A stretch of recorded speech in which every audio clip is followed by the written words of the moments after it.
Special thank you to Aaron White, Sir Sweetcorn, for subscribing.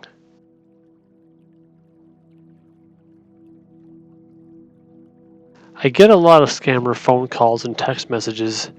Recently, I received a phone call from the duct cleaners. This is Ali and I'm calling from a duct cleaning service, sir, like furnace cleaning service. So you have house, I give you a discount promotion. Just in the price, if you take it, otherwise you go. I've been receiving these phone calls for years. At first, I respectfully declined their services. Then, I asked for their supervisor. I respectfully requested they remove me from their contact list more than once. When it started to get annoying, I started yelling at them and calling them names. They either hang up or swear back at me and then hang up. They use a VoIP, Voice over Internet Protocol. It's basically a phone line over the internet.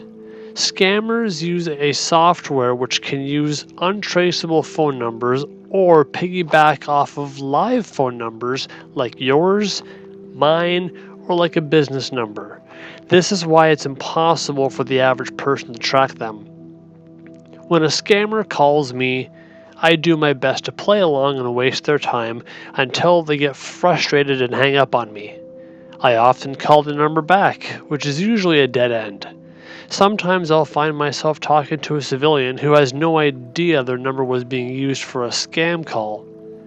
Sometimes while on the call with the scammer, I'll put them on a brief hold and press add call and call the number they're calling me from. A few times it has led to the owner of the phone number. I hit conference and then tell the owner of the phone number that I'm on the line with a scammer and they're using their phone number to try to scam me. Sometimes they don't know what I'm talking about, even if the heavy accented scammer pipes up. Other times, the owner of the phone number clues into what's going on and yells at the scammer while I sit back and enjoy the fireworks. But this doesn't happen often.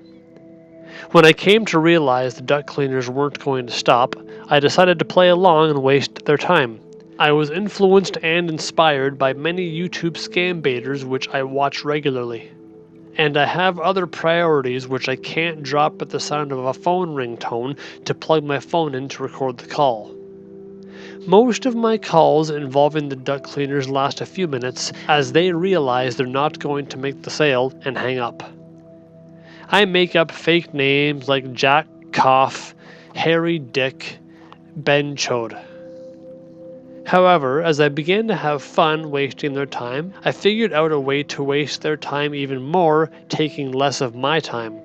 I live in a humble city with sought-after landmarks by various tourists. There are empty houses, abandoned houses, construction sites, etc. I have a list of addresses around my city where if the duct cleaners call me, I can eagerly send them to my address, which is actually an abandoned building or a construction site. I've been doing this for years, but sadly never seen the other side. The duct cleaners have 3 stages. 1. The verifier, the guy who calls you and rambles about their services.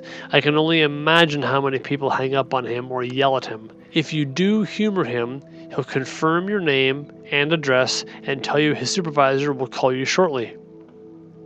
The supervisor calls within a few minutes to confirm your name and address and works out a time for the technician to go to the address you provide. I still don't know why this is a 2-step process. The technician is the guy who apparently does the duct cleaning. He'll call you to confirm your name, address, time, and date of the appointment. I've talked to all 3 guys several times, and every time I send them to an abandoned house or a construction site. But until recently, I've never seen the other end. I never knew if he made it or not. I like to think he did, realized he was scammed, and went on his way. They never called back to ask questions. Until recently. I received a call from the duct cleaners. I was enthusiastic about accepting their services. I gave my fake name, fake address, and worked out a time for the next day. I talked to the supervisor to confirm, then the technician shortly after. The next day, the technician calls me confused, asking about the house I sent him to. I was very excited, thinking I finally got one. I asked him to describe the house to me. He describes it as boarded up and abandoned. I told him I get duct cleaner calls at least once a week. I always decline their services, but they keep calling at least once a week and I keep declining their services. And they keep calling at least once a week and I keep declining their services. I told him I intentionally sent him to the abandoned house because I wanted to waste his time just like the scammers who call me and waste my time. And then I hung up. Someone suggested to me these technicians are probably just subcontractors. I called him back 5 minutes later. I told him not to blame me, but rather blame the call center who call me every week offering me their services. That was the end of it, for 5 more minutes. It gets better. The first 2 guys who called me were using a VoIP. I tried to call them back, but it didn't work. The technician, however, had his name on my phone, and even though I want to show his name and his phone number real bad, I have a much stronger morality compass than he does, and for his safety and privacy, I'm not going to do that. I sent him a text in hopes of getting more information out of him, and I got a lot of information out of him. The first message I sent to him: "Hello, this is Robert." That's not my real name. "Does this phone accept text messages?" He said, "Apologies, man.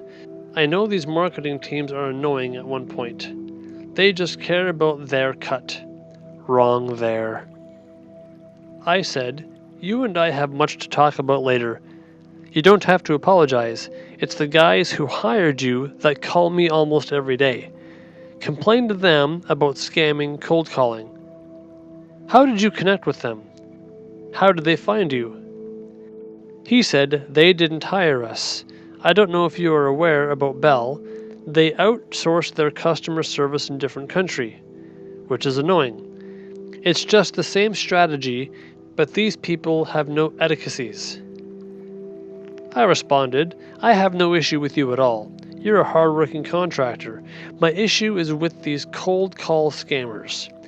Tell the guys who hired you, the guy you talked to, Robert, he knew it was a scam immediately. His whole plan was to get me to go to an abandoned house the whole time. Every time they call me, I send them to that house, but they keep calling." Further, I asked him, "Are you suggesting the guy who called me yesterday isn't in Canada?" He responds, "LOL, he is not. Just to cut the cost, we hire people in other countries." I asked him, "Do you by chance have their number? The phone numbers they call me from are often out of service. I always call the number back, but it's often a dead number. I'd be happy to talk to the guy who hired you for my job." I added, "So you are a licensed duct cleaner contractor, and you save money by hiring an Indian call center out of the country to cold call people for jobs." He responded, "You are right. No, they use internationally calling system, so there's less chance you can call those numbers." I explained to him what a VoIP is and how they're annoying. I mentioned to him that they offer a duct cleaning service for $120. I asked him how he makes money off that, especially when someone knows it's a scam and sends you to an abandoned house. He said, "I don't know why you're saying it's a scam when subcontractor is present there to do the job. This is what you call cold calling. Even Bell, Rogers, and many companies use get clients." I said, "It's a scam because no professional legal company is going to mass cold call for customers. I can call my mechanic, dentist, plumber, hairstylist, doctor for an appointment because I have their phone number. I can't call the call center who hired you because they don't have a phone number. They are stealing someone else's phone number. It's not legal. It's a scam. You have hired an illegal operation to get you jobs. That is a scam." I mentioned to him that real duct cleaners cost a little bit more than $120. He said, See, man, there's a lot more ways to argue it on, which is endless. So you can't even judge my work. But yes, I can show you some pictures as reference. The guy is trying to pitch me on his services. He sent me 2 pictures, which as far as I know could just be some Google searches. I told him I'm not upset with him. I'm upset with the Indian call centers he hired to call me again and again and again and again. But he hired them, so should I be upset with him for hiring a call center who calls me again and again and again and again? I told him my complaint is not about his contractor business. My complaint is about the call centers and the scams. He says, see, man, if you go online, search call center for duct cleaning in different countries. He said there are so many contractors using the same thing because this is an open market. See, it comes to that point again, you are judging a book by its cover, which is human nature. I said, Indian call centers who call people relentlessly even after they've said no are scammers. I keep saying no to these Indian call centers, but they keep calling. Why do you keep calling? He said, there's not just one call center. You can't stop them. I know. I'm fully aware there are dozens of call centers out there. I know I can't stop them. So when they call, I'll send them to that abandoned house. But shame on you for hiring them. He said, I don't mind feeding someone's family when I'm not doing anything illegal. I have a lot of clients. I did their 3-4 houses, same customers and kind, and they are happy with the work. I said, if I called you every day to offer you a service you didn't want or need, that's kind of annoying. He says, it is. I agree. I apologize. I said, no, you don't apologize. You hired them. You hired them and they call me every day. They offer me a service. I say no thank you. They call me again. I say no thank you. They call me again. I say no thank you. And you don't see a problem with that? His response was, see, it's an open market, and strategy of every company is to get clients. No, my phone company doesn't do that. My mechanic doesn't do that. My dentist doesn't do that. My hairdresser doesn't do that. My doctor doesn't do that. Only the duct cleaners call me every day even though I say no thank you. I repeated that again and again and again. I told him that I have his number and I will call him in a conference call the next time the duct cleaners call me. Maybe he'll see how annoying it is. I said, you still haven't answered my question. You don't see a problem with the duct cleaners calling me every day, even though I say no thank you? At this point, I kept trying to explain myself, and he stopped responding. I even tried to give him a phone call back, and there's no answer. Your call has been forwarded to a voicemail service that has not been initialized by the customer you are calling. The Rogers Wireless customer you are calling is not available at this time. When you reach the customer at a later date, please remind the customer to access their voicemail and initialize their mailbox. Thank you. I tried calling him about once per day for a week after this text exchange, getting the same message each time. I thought he turned his phone off or something, but it seems like he has either swapped SIM cards, or gotten a new number, or perhaps blocked me. Either way, he's running and hiding because he knows he's been caught. No professional service will treat you this way. This is a scam. Thank you for watching.